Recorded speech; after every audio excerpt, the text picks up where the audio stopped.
My story started at Ohio State University, where I went to medical school. While I was there, I got sort of seduced into the laboratory and interested in hematology, immunology, and genetics.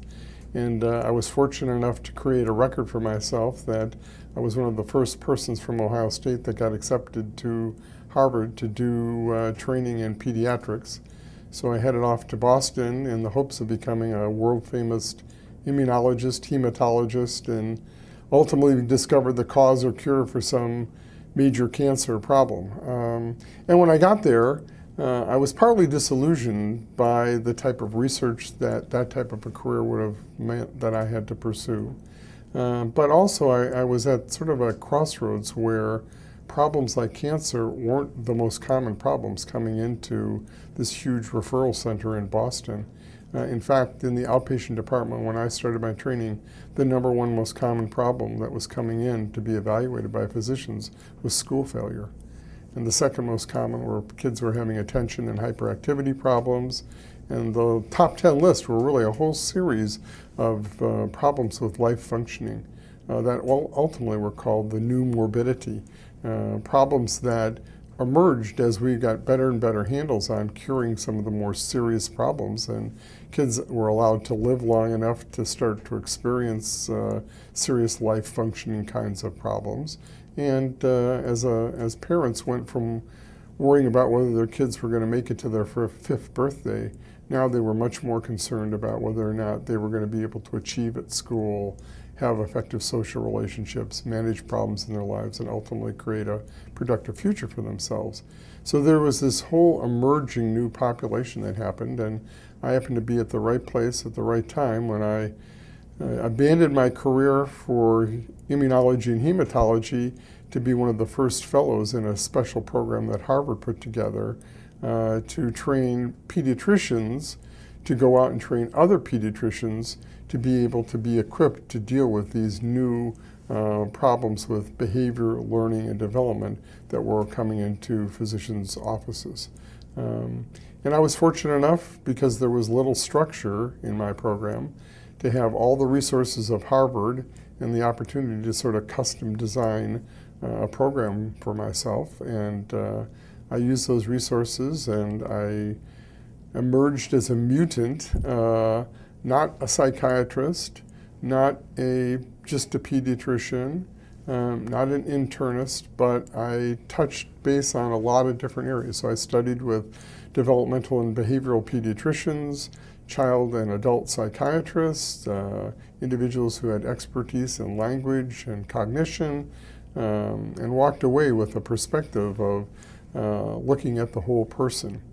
And I, at the same time, realized that there was a real limitation in terms of the more traditional medical model, where the goal was to really rule out things until you found a final diagnosis, pull out your prescription pad, write a prescription, and the problem will be cured. These developmental problems like attention deficit disorder, it became real clear to me very quickly that they weren't amenable to that kind of simple cause and effect model. But more often than not, there were a multiplicity of factors, some within the individual, some in the individual's environment and life experiences, that all interacted together to lead to the problems and difficulties, whether that was school performance problems, behavior problems, social interaction difficulties.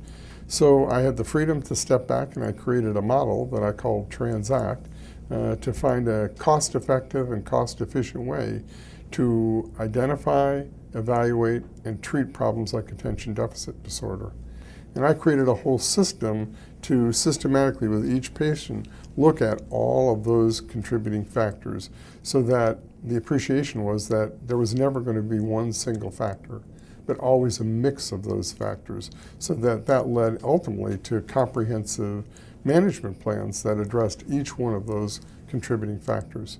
I created a model where I had part of my team that I created professionals from a variety of different disciplines, but each one of those people were trained certain core skills from everyone else's discipline, so that when a patient came in, the person that they were relating with had access to some of the knowledge base of everybody else on that team, which meant for a family, rather than having to see 3 or 4 separate professionals, they could see one person who could survey all of those basic areas, and then when a particular problem was identified, then we could use the expertise of a professional in a more targeted kind of a way.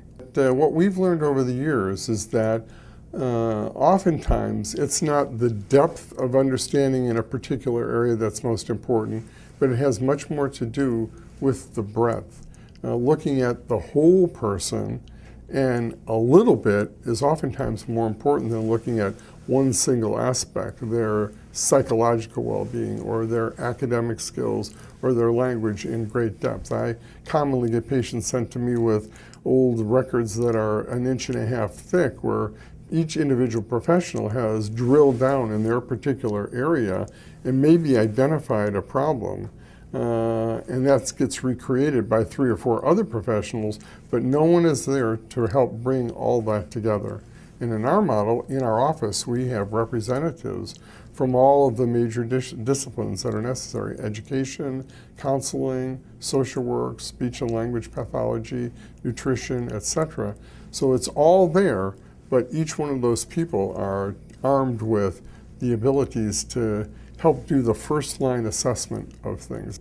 I think everybody goes through sort of a standard and initial process. That involves, when people first call up, we have some comprehensive questionnaires that we have parents, if the child is old enough, a child or a spouse, a teacher, fill those out. That piece of information comes back to us, and before we ever see the parent, we're looking at all of those transact factors that I mentioned before that have been surveyed through the questionnaire. And then when people arrive on the day of their appointment, they first start with an extended interview with myself or one of our other medical team. And we clarify things that were unclear in that questionnaire or other background information.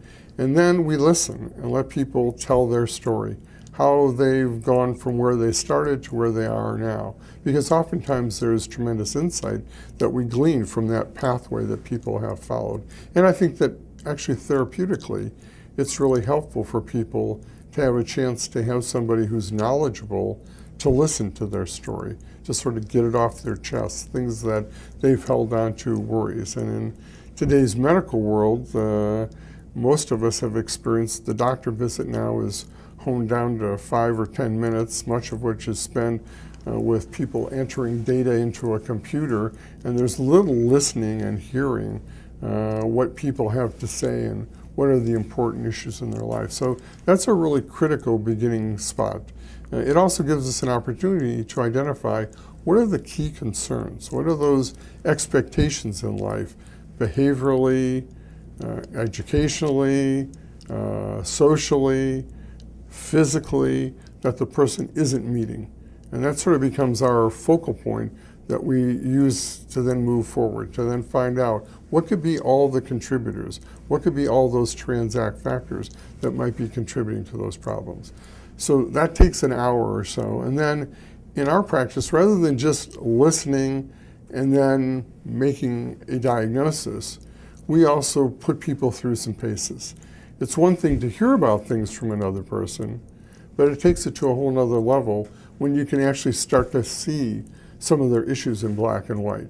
So we put people through about an hour-long testing session that is called a Neurodevelopmental Assessment, where we look specifically at their ability to pay attention, the maturity and organization of their nervous system, their skills and abilities in reading, math, spelling, all the basic academic areas, their expressive and receptive language skills, their processing abilities, their problem-solving abilities. And it gives us an opportunity to also see firsthand what these skills that the people have been talking about actually look like. And in most circumstances, parents are allowed to watch that performance behind a two-way mirror, which then gives them an opportunity to see firsthand, so that when we're sitting down and going over the results of the testing, they know where we've been. So once the initial assessment, and that assessment sometimes also includes a physical examination and other more typical medical kinds of things.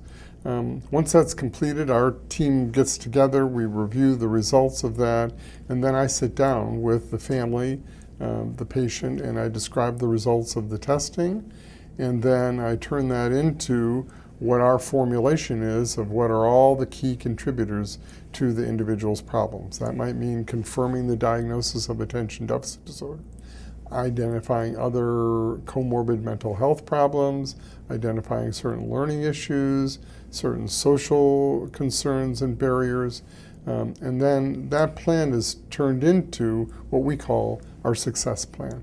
And we set specific recommendations to address each one of those key contributors. For the things that can be changed, we come up with a plan to change them. For things that contribute but can't be changed, then we provide a way to help people bypass or compensate or work around whatever those factors are. And then we provide ongoing support over the long haul to help people cope with, accept, and adjust to things as they evolve.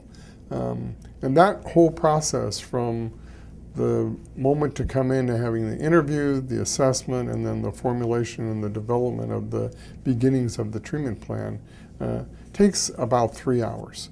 Once that's done, depending upon the plan, then there are a lot of different possibilities. Some people who are candidates for medication start in our medical protocols. We can maybe talk about that more after a bit.